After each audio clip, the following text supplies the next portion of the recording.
History facts کے معزز دوستو السلام علیکم۔ ناظرین گرامی، شہر لاہور کا شمار دنیا کے اہم ترین اور قدیم ترین شہروں میں ہوتا ہے۔ زندہ دلان لاہور کے روایتی جوش و جذبے کے باعث اسے بجا طور پر پاکستان کا دل کہا جاتا ہے۔ اس شہر کی تاریخ کیا ہے؟ اس کی آبادی کتنی ہے؟ جبکہ اس شہر کو آباد کس نے کیا تھا؟ جبکہ آپ کو بتائیں گے کہ اس شہر کا نام لاہور کس وجہ سے رکھا گیا اور اس شہر میں کون کون سے تاریخی مقامات ہیں۔ یہ سب جاننے کے لیے آپ سے گزارش ہے کہ ویڈیو کو آخر تک ضرور دیکھیے گا۔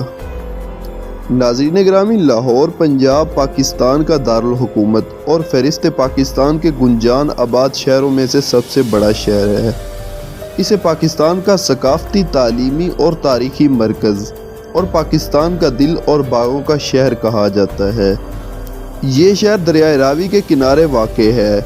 اس شہر کی آبادی 1,30,00,000 سے زیادہ ہے اور یہ ملک کا دوسرا بڑا شہر ہے۔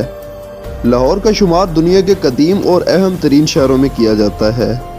زندہ دلان لاہور کے روایتی جوش و جذبے کے باعث اسے بجا طور پر پاکستان کا دل کہا جاتا ہے۔ مغل شہنشاہ جہانگیر کی ملکہ نور جہاں نے لاہور کے بارے میں کہا کہ ہم نے زندگی کے اندر ایک جنت خرید لی ہے۔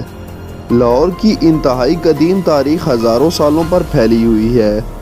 پرانے وقتوں کے مطابق رام کے بیٹے راجہ لو نے شہر لاہور کی بنیاد رکھی اور یہاں ایک قلعہ بنوایا۔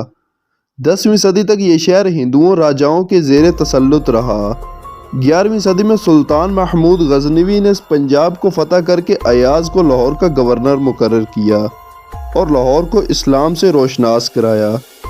شہاب الدین غوری نے 1186 میں لاہور کو فتح کیا۔ بعد ازاں یہ خاندان غلاموں کے ہاتھوں میں آ گیا۔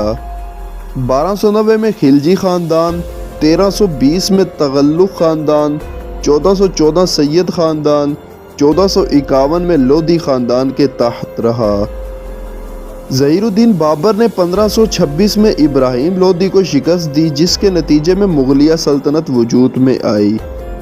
مغلوں نے اپنے دور میں لاہور میں عظیم الشان عمارتیں تعمیر کروائی اور کئی باغات لگوائے۔ اکبر اعظم شاہی قلعہ کو از سر نو تعمیر کروایا۔ شاہ جہان نے شالامار باغ تعمیر کروایا، جو اپنی مثال آپ ہے۔ 1646 میں شہزادی جہاں آرا نے دریائے راوی کے کنارے چوبری جی باغ تعمیر کروایا، جس کا بیرونی دروازہ آج بھی موجود ہے۔ 1673 میں اورنگزیب عالمگیر نے شاہی قلعے کے سامنے بادشاہی مسجد تعمیر کروائی۔ 1739 میں نادر شاہ، 1751 میں احمد شاہ ابدالی نے لاہور پر قبضہ جمایا۔ اس کے بعد 1765 میں سکھوں نے لاہور پر قبضہ کر لیا۔ سکھ دور میں مغلیہ دور کی کئی عمارتوں کو نقصان پہنچایا گیا اور ان کی بے حرمتی کی گئی۔ انگریزوں نے 1849 میں سکھوں کو شکست دے کر پنجاب کو برطانوی سلطنت میں شامل کر لیا۔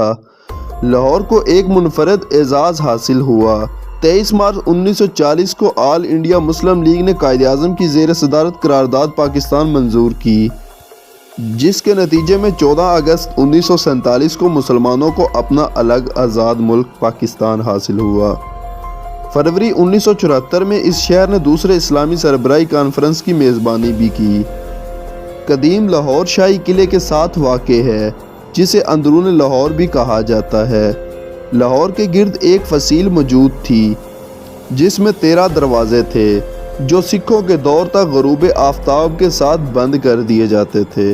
ان میں سے کچھ دروازے اب بھی موجود ہیں اور ان 13 دروازوں کے نام آپ اس وقت سکرین پر پڑھ سکتے ہیں۔ 20ویں صدی میں لاہور قدیم شہر کے مضافات میں کئی جدید بستیوں کا اضافہ ہوا، جو اب بھی جاری ہے۔ لاہور کے قریب شہر امرتسر صرف 31 میل دور واقع ہے، جو سکھوں کی مقدس ترین جگہ ہے۔ اس کے شمال اور مغرب میں ضلع شیخوپورہ، مشرق میں واگا بارڈر اور جنوب میں ضلع قصور واقع ہے۔ دریائے راوی لاہور کے شمال مغرب میں بہتا ہے۔ اس شہر کی ابتدائی تاریخ کے بارے میں عوام میں مشہور ہے کہ رام چندر جی کے بیٹے لو نے یہ بستی آباد کی تھی، لیکن اس کی روایات صرف سبحان سنگھ نے تاریخ میں درج کروائی تھی۔ قدیم ہندو پرانے وقتوں میں لاہور کا نام صرف لوہ پور یعنی لوہ کا شہر ملتا ہے۔ راجپوت دستاویزات میں اسے لوہ کوٹ یعنی لوہ کا قلعہ کے نام سے پکارا گیا ہے۔ 9ویں صدی عیسوی کے مشہور سیاح الادریسی نے اسے لاہور کے نام سے موسوم کیا ہے۔ مختلف کتب میں لاہور کے درجہ ذیل نام ملتے ہیں جو آپ اس وقت اپنی سکرین پر دیکھ سکتے ہیں۔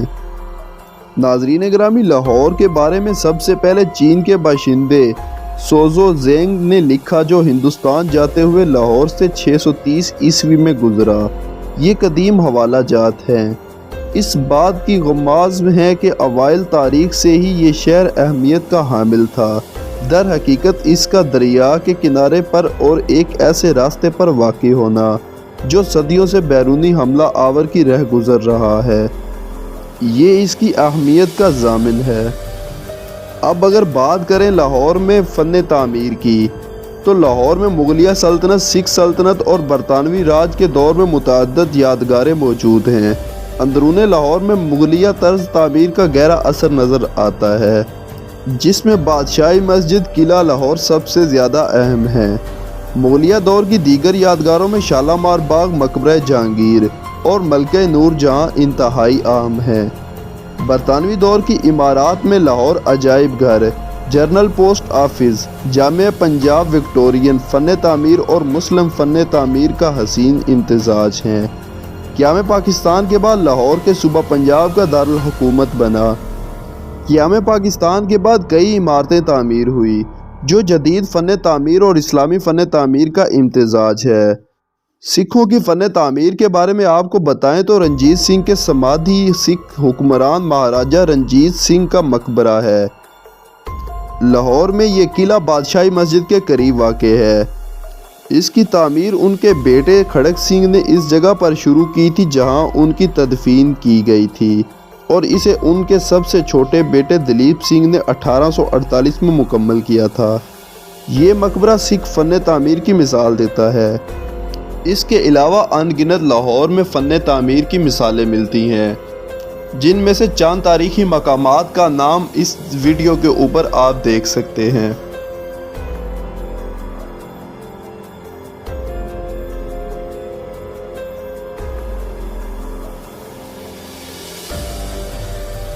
لاہور میں اگر کھیلوں کے مقابلوں کی بات کی جائے تو لاہور کامیابی سے بہت سے بین الاقوامی کھیلوں کے مقابلوں کی میزبانی کر چکا ہے، جن میں 1990 کا ہاکی عالمی کپ اور 1996 کا کرکٹ عالمی کپ کا فائنل شامل ہے۔